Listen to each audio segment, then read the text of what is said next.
ubwanyu ngo twongeye guhura tora mu nzu y'izina ry'Uwiteka, tora iby'Imana, gusangira iby'Imana ishaka. Yesu ashimwe cyane. Nagira ngo mwibutse mu rugendo rw'ubuzima urimo cyangwa ndi mu rw'uyu mubiri, kubaho k'umuntu ni nk'aho ari muri gare. Gare turayireba twese uwo tujya gutegera imodoka. Ubuzima bwawe cyangwa ubwanjye ni nk'aho buri muri gare. Hahuriramo abantu benshi bagiye gutega imodokari kugira ngo bajye mu byerekezo bitandukanye. Yesu ashimwe cyane. Rero n'ubuzima bw'agakiza waramenye Yesu ukwiye kuba mu buzima nko kuba ugiye gutega muri gare ngo ikomeze urugendo. Yesu ashimwe cyane. Mpamvu ni iyi, ni uko urupfu nta saha rutarya. Byumvikane ko duhaguteze dutegereje no kuba waramutse ukaba ugiye kwira, ni ukubera uburinzi bw'Imana. Yesu ashimwe cyane. Rero ukwiye kuba wigengesera. Ntabwo umukristo akwiriye guhindurwa n'ibigeragezo, ahubwo ibigeragezo bikwiye kumukomeza kugira ngo agere ku butabazi Imana yamuteganyirije. Yesu ashimwe cyane. Kandi ikindi, ntabwo umuntu wamaze kumenya Kristo, Bibiliya ivuga ngo uyu muntu aba yeze imbuto. Yewe niba waramaze kumenya Kristo, abantu babizi ko uri umukristo, arakubonera umukristo ajya gusenga, arakubonera umukristo ajya kuririmba, arakubonera umukristo umuvuga butumwa nayo uri muhanuzi cyangwa se uri mu zindi nzego za gikristo. Ariko imbuto tukubonaho ni izihe? Yesu ashimwe cyane. Dufite igihe gito cyane. Bibiliya iravuga ngo haracyasigaye igihe gito cyane, kandi uzaza ntabwo azatinda mwehura. Yesu ashimwe cyane. Yesu niba ko umukiranutsi wanjye azabeshwaho no kwizera, ariko nasubira inyuma akagwa, umutima wanjye ntabwo uzamwishimira. Yesu ashimwe cyane. Birakwiriye niba waramaze kumenya Yesu yuko ugenda nk'uko Yesu ashaka, kandi ukavuga nk'uko Yesu ashaka. Niba utaramumenya nabwo turamukubwira, tumukubwirize, tumukwigishe, umumenye, hanyuma uhinduke umwana w'Imana, ubaye umukristo. Yesu ashimwe cyane.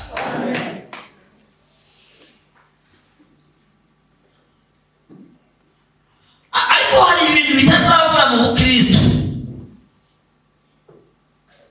Kavuge kimwe gusa Yesu yavuze. Yaravuze ngo nimureke urukungu rukurane n'amasaka. Nihagera igihe cyo guca amasaka, urukungu narwo ruzatemwa. Nirurangiza ruzashyira ibumoso, cyangwa se ruzafatwa rujyanwe mu muriro, hanyuma amasaka azafatwa ajyanwe mu kigega. Yesu ashimwe cyane. Ndagusabye unkurikire. Yesu ashimwe cyane. Urukungu ni umuntu wumvisha ibya Yesu, yarangiza ntakora ibyo Yesu ashaka. Uru ni urukungu. Ni umuntu uza mu rusengero akiyita umukristo cyangwa umukiranutsi, nyamara atari umukristo cyangwa se umukiranutsi, ahubwo ari urukungu rwamaze gusasira mu masaka. Yesu ashimwe cyane.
wiba urukungu ubishaka mu izina rya Yesu Kristo. Ubishaka. Haleluya. Urukungu ruraterana ngo abari guterana ukajya hanze ugasabana. Urukungu ruraterana ngo abari guterana ukajya hanze ukamubutabuta. Urukungu ruraterana ngo abari guterana ukajya hanze ukajyana amagambo. Urukungu rurahimba abaho mwatabaho kugira ngo murebe uko mwakwangiza ishaka. Ariko bwira mugenzi wawe ngo bishaka wiba urukungu. Nubishaka rize mu rukungu ruzagutinya. Abishaka wiba urukungu mu izina rya Yesu. Urukungu. Urukungu. Urukungu rwose Imana ngo yagize atabara bizagutabaranya. Tugiye twayisenye ngo tugiye tuyibona wowe wayibonye. Ni urukungu. Yesu ashimwe cyane. Yesu ashimwe cyane. Urukungu. Urukungu utera hano ati urashakoresha. Urukungu. Urukungu. Urukungu. Hani wewe. Urukungu. Urukungu waruga ati ntabara mfasha ndapfuye ndarwaye cyangwa na muri cyangwa burabana ngo ngende yabane gutara. Ariko icyo nzi neza ntabwo Imana yatuma ukorwa n'isoni. Urukungu ruzaseba ntabwo amasaka azaseba. Urukungu ruzamara ntabwo amasaka azamara. Kubera ko nyiri umurima ni Yesu.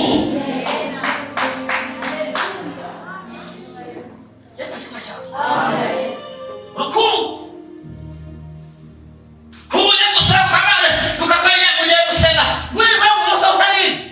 Urukungu sakajya mugiye ku araguhibye uriwe kujya kurya shaka. Urukungu.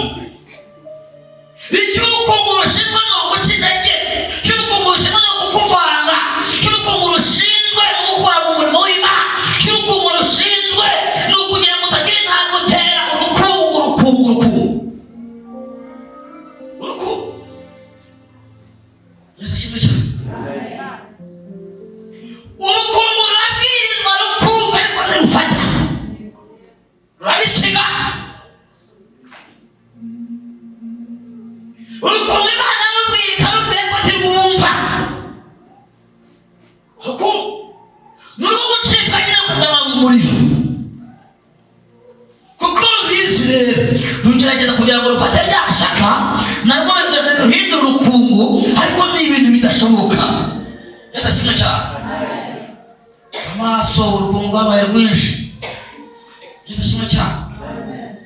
Urukungu rwarigendera itorero rurinjira.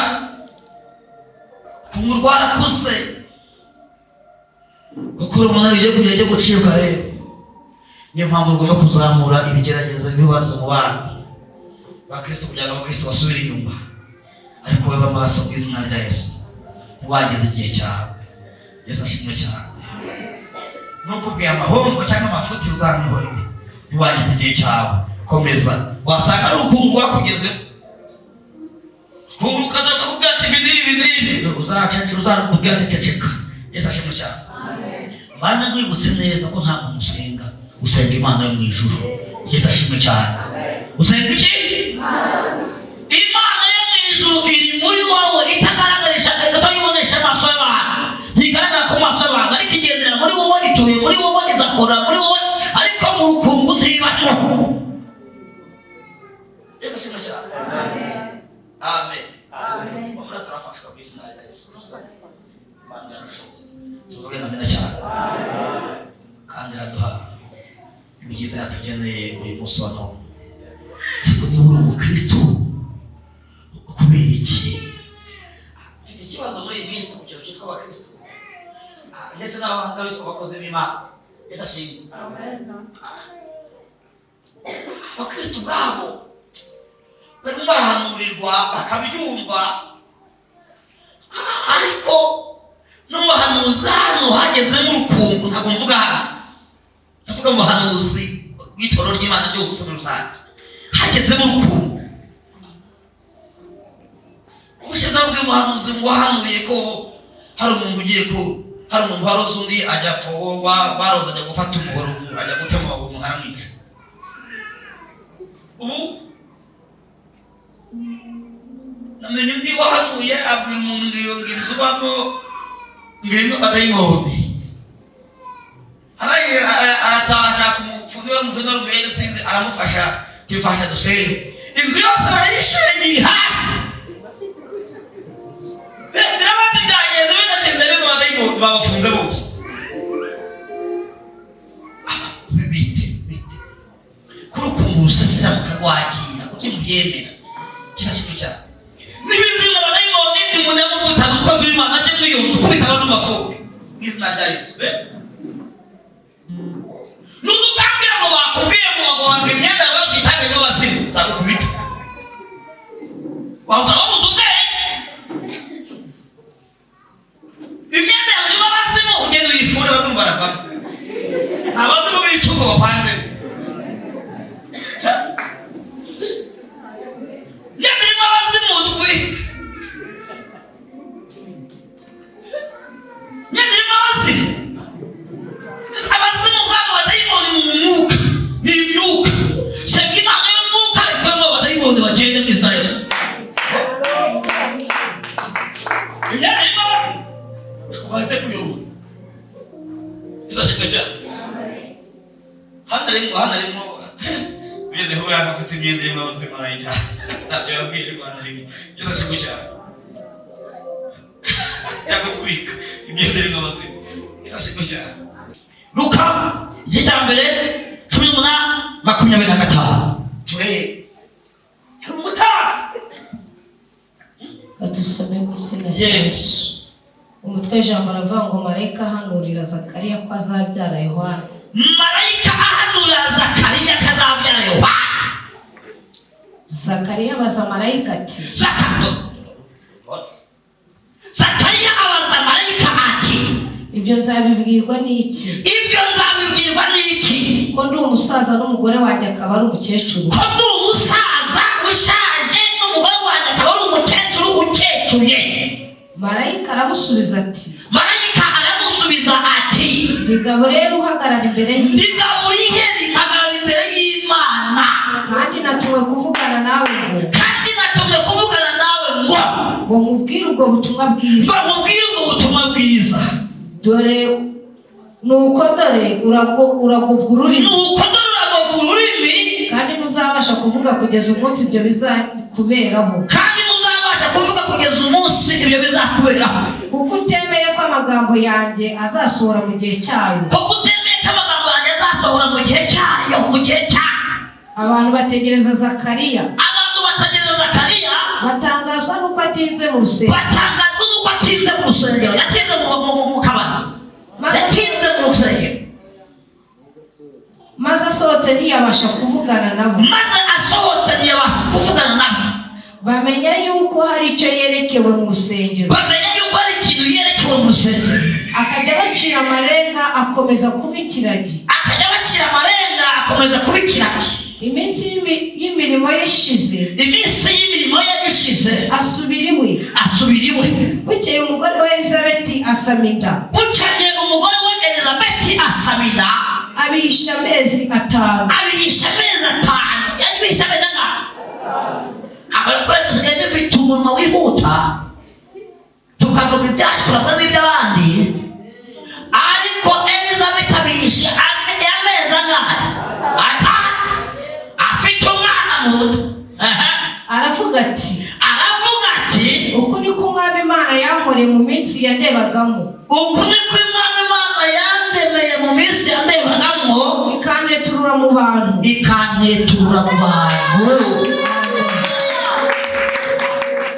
Ikagira gute?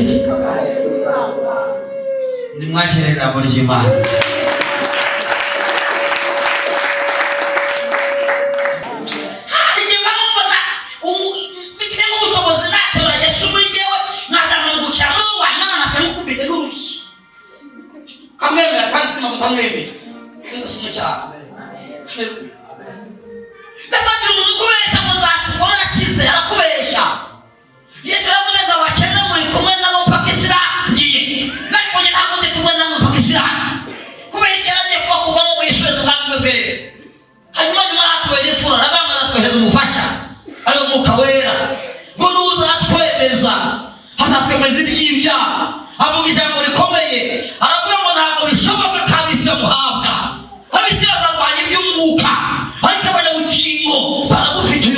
bw'Imana ntabwo bushoboka kabisa muhanga. Yesu ashimwe cyane. Haleluya. Twasomye ijambo ry'Imana biratubwira umuntu witwa Zakariya, bitubwira ko umudamu witwa Elizabeti yari umudamu we. Wibutse Zakariya bivuga neza ikavuga ngo yari umutambyi. Yari iki? Yari umutambyi. Nushaka kuvuga ngo ari pasiteri cyangwa ari umukozi w'Imana, ibyo birahana. Yesu ashimwe cyane. Yari umutambyi, hanyuma abaho igihe kinini cyane.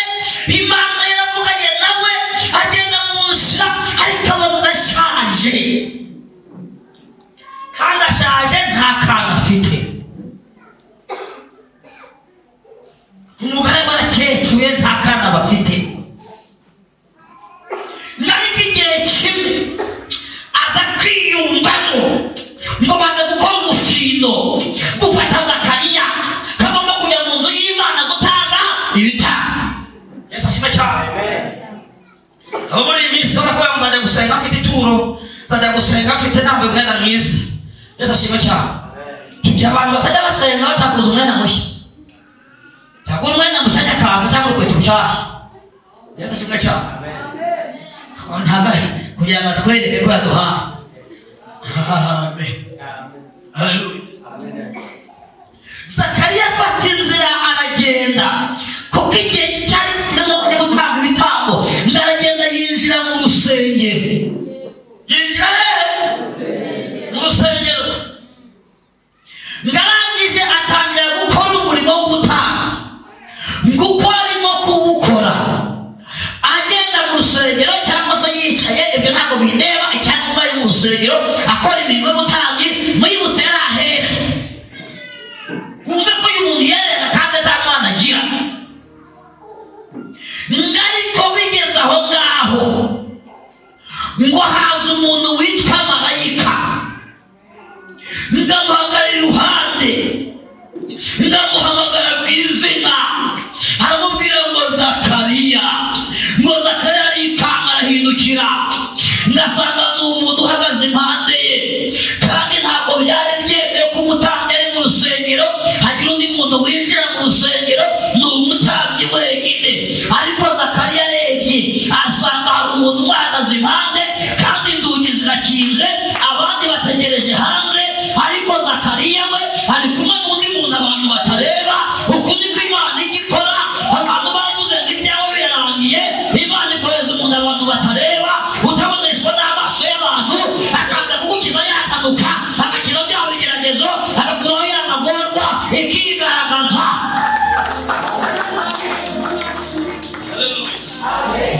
Haleluya.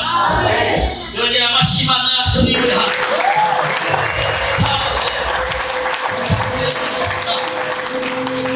Ngaramubwira ngo Zakariya, uhereye none, umugore wawe Elizabeti azasama inda, azabyara umwana w'umuhungu.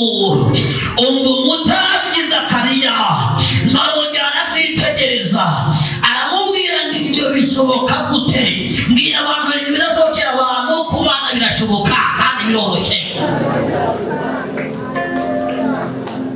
Aramubwira ngo ibyo bishoboka bite? Ibyo wabonaga byawe bidashoboka ku bana birashoboka. Intambara umazemo iminsi ku bana birashoboka ko zarangira. Uburwayi umaranye iminsi ku bana birashoboka ko zarangira. Ubwo bushomeri ku bana birashoboka ko byarangira. Reka mvugane nawe, ku bana biracyashoboka, ku bana birashoboka. Nta kinanira Imana mu gihe cyashyizweho. Akaba Imana bashyize.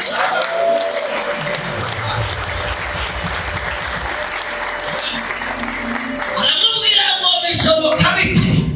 Njyewe ndeba ivi n'uruyenzi, amenyo yashyize n'umunwa ni mapengu, kureba ndabugeza, kugenda ndagendera ku kibando.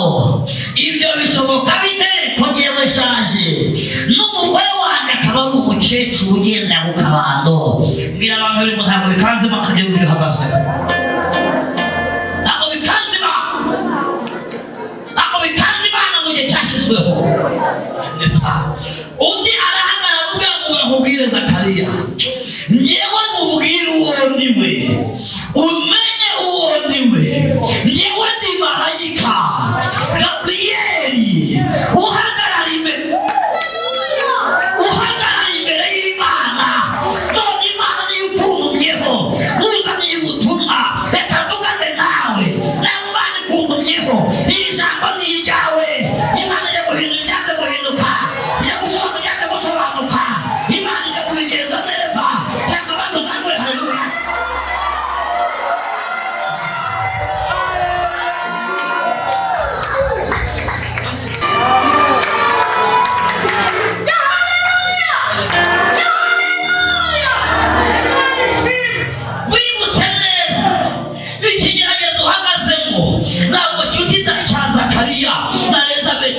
byarangiye Imana yakwivugira ntabwo byarangiye Imana yakuvuganiye ntabwo byarangiye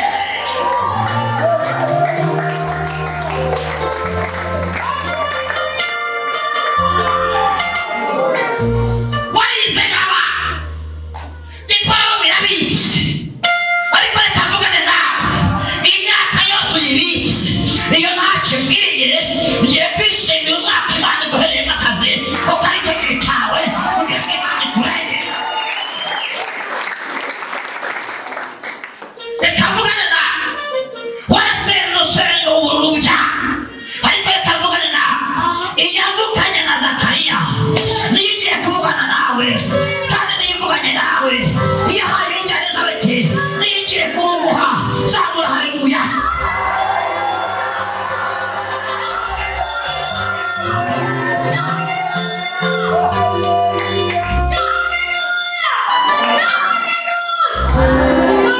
mwibutse neza mu mudugudu kwa Zakariya aho bari batuye mu mudugudu aho Elizabeti yari atuye niyo yari inkuru ngo dore abakozi b'Imana ngo barasenga nta gihumba ngo basenga ntabwo batabagwa ngo barasenga ariko none barashaje ngo bashaje ntacyo bafite ngo yemwe n'akana ngo ubusugi bafite bazabisigira nde ngo ibyabo birarangiye ngo nibapfa tuzabirya ariko mvugane nawe ntabwo bakibiriye ahubwo Imana iragaragaye Imana ikoze imirimo Imana ikoze ibitangaza bwira abantu batatu bambere igihe cyawe ni iki ngiki igihe cyawe n'Imana ni iki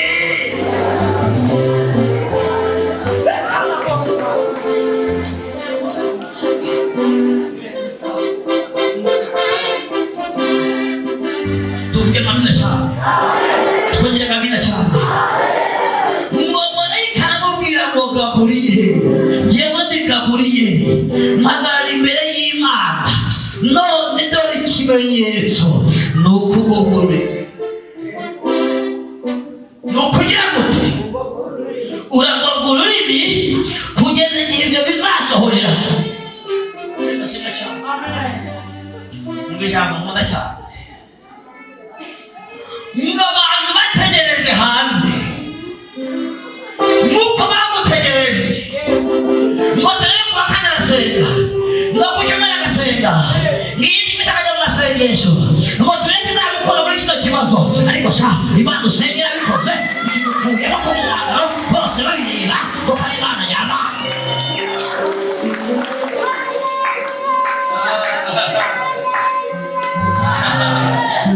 ngo abantu bategereza Zakariya baraheba vuga ngo baraheba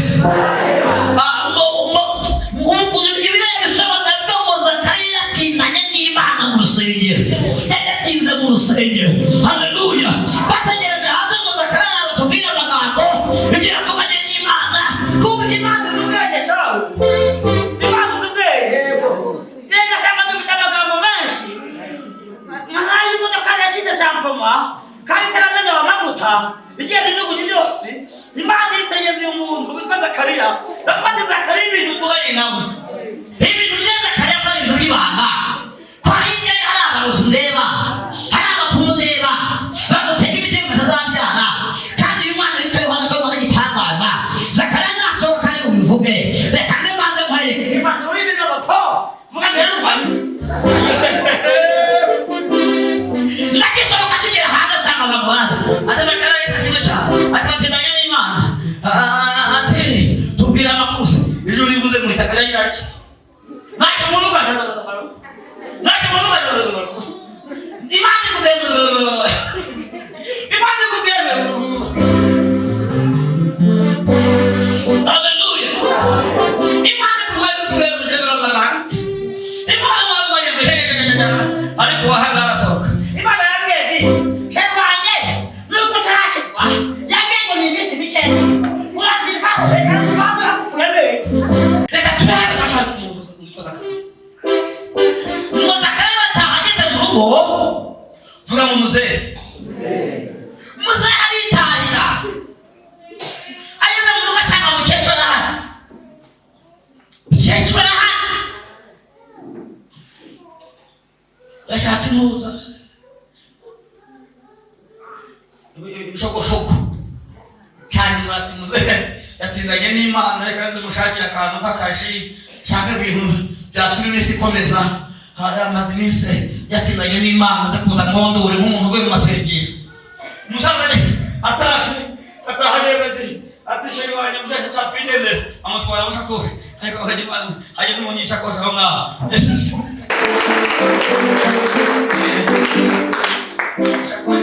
Ndabitamaze ndashaka singaruka ndarana naje niteguye ese shimusha naje niteguye ndarara buniyi ese shimusha ari nakakande batwarara ntabwo ndi burare ngira abanyaruke nitahire muri Imana amashimeshe cyane. Atwibutsa ngira abandi tahire nyamutse kandi muri Imana amashimeshe cyane.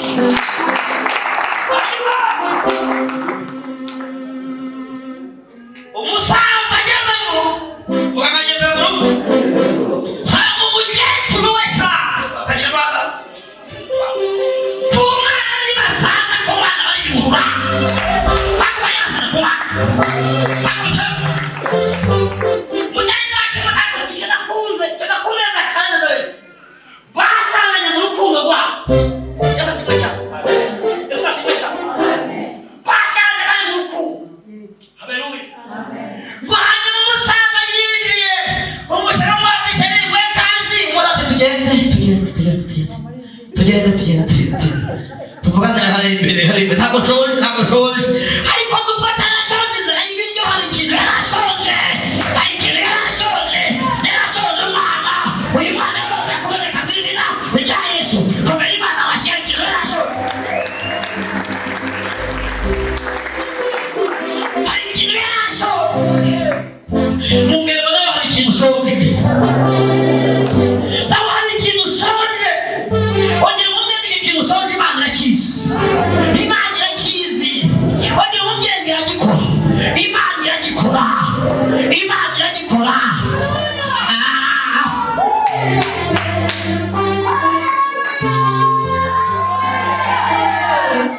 musagara mugati batwumvikanishe icyayi gucitse zigihorere ibyo kurya byihorere hari ikintu ushonje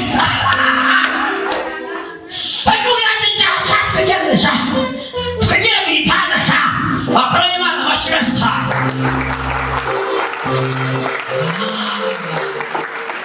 Byananiye abantu kubana birashoboka ngo bakigere mu gitanda ngo Yohana bageze gute abaravutse. Haleluya. Ngo Yohana agere gute abarabonetse ngakimara kuboneka umwana yavutse. Haleluya. Barabaza papa wacu umwana yitwa nati data babaza mama wacu umwana yitwa nati numwite Yohana yitwa Yohana. Imiryango iraterana inama ziraterana bareba iwabo w'umugabo basanga nta mwana wigeze uhavuka yitwa Yohana bagendera kuri sekuru bajya iwabo w'umugore basanga nawe ugeze avuka yitwa Yohana ati none izina ryitwa Yohana turamwita Yohana bikomotse hehe bivuye hehe bizagenda bite atuma nuko uzarindira kugeza igihe umugabo azavugira cyangwa se tukamushakira irindi zina irya Yohana ntabwo bizakunda kubera ko mu muryango w'iwanyu nta Yohana umuryango wacu w'umugabo nta Yohana ntabwo bizakunda. Mu gihe bakigije ikanzu ngo bagiye kubabunga tugama muzehe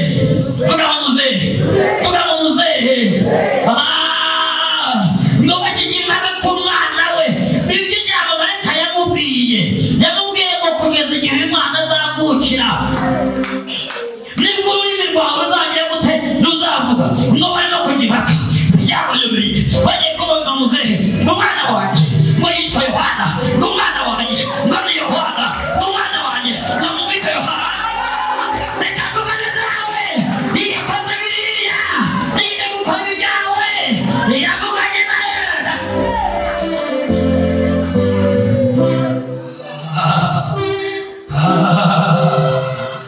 nta kinanira Imana mu gihe cyashyizweho kuko ijambo ryatubwiye iyo bakimara kubona umwana bubuka ijambo rya marayika cyandika ngo nta kinanira Imana mu gihe cyashyizweho. cyashyizweho. Reka mvugane nawe, ibihe bishyirwaho n'abantu ariko igihe kigashyirwaho n'Uwiteka.